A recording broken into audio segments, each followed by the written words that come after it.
सुबह की पहली किरण के साथ जब मोहन अपने खेत पहुंचा तो उसकी आंखें फटी की फटी रह गईं। जहां कल तक धूल उड़ती थी, आज वहां घुटनों तक ऊंची हरी भरी फसल लहलहा रही थी। बड़े बड़े चमकदार आलू और मोतियों जैसे मटर के दाने। तभी वहां से काला गुजरा। काला हैरानी और चिढ़ के साथ, अरे मोहन, ये क्या तमाशा है? कल शाम तक तो यहाँ मिट्टी उड़ रही थी और आज एक ही रात में इतनी बड़ी फसल। कौन सा गड़ा हुआ खजाना हाथ लग गया है तेरे? या कहीं शहर से कोई चोरी का माल लाकर यहाँ गाड़ दिया है? नहीं काला भाई, ये ना कोई चोरी है और ना कोई तमाशा। ये तो ऊपर वाले की मेहरबानी है।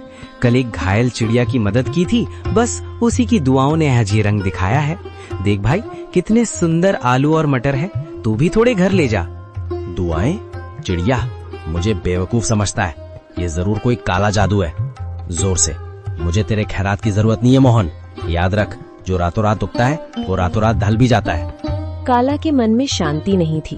वो जानना चाहता था कि मोहन को ये सब मिला कैसे। वो बिल्ली के कदमों से मोहन के टूटे हुए घर के पीछे पहुंचा और खिड़की से कान लगाकर सुनने लगा। अंदर मोहन, बिमला और माँ बातें कर रही हैं। मोहन, मुझे अब भी यकीन नहीं होता। वो सुनहरी परी सच में हमारे लिए फरिश्ता बनकर आई थी। उसने कहा था ना कि जब तक दिल साफ रहेगा ये फसल बढ़ती रहेगी।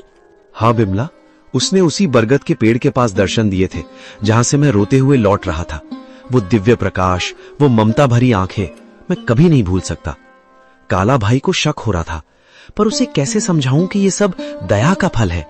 काला खिड़की के बाहर बुदबुदाते हुए, अच्छा तो ये बात है। बरगद का पेड़, परी और सुनहरी पोटली। अगर उस भीख मंगे मोहन को परी मिल सकती है तो मैं तो उससे कहीं ज्यादा चालाक हूँ। मैं भी कल उसी पेड़ के पास जाऊंगा और उस परी से सब कुछ छीन लूंगा। काला सुबह सुबह उसी बरगद के पेड़ के नीचे पहुंच गया। उसने एक जाल बिछाया और एक चिड़िया के आने का इंतजार करने लगा। उसने सोचा कि वो किसी चिड़िया को घायल करेगा और फिर उसकी मदद का नाटक करेगा। कहाँ है वो परी? ओ चिड़िया, बाहर निकल। देख, मैं तेरे लिए कितने दाने लाया हूँ।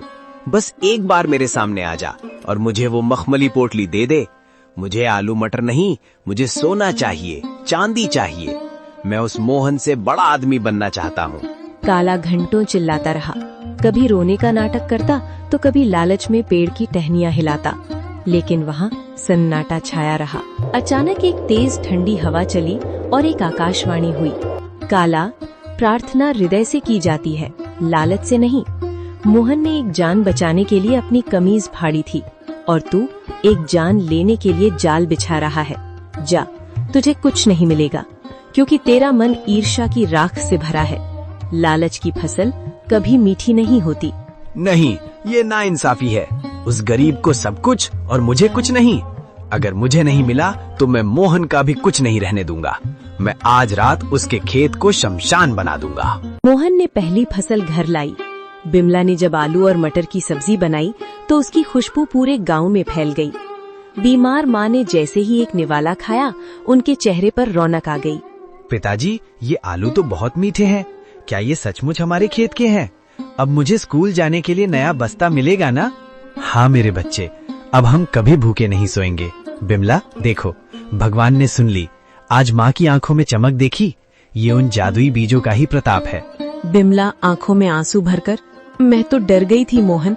मुझे लगा था कि गरीबी हमारी पहचान बन गई है, लेकिन आज पहली बार लग रहा है कि हमारे घर में भी लक्ष्मी ने कदम रखा है। पर मुझे उस काला से डर लगता है। उसकी नजरें हमारे खेत पर जमी है।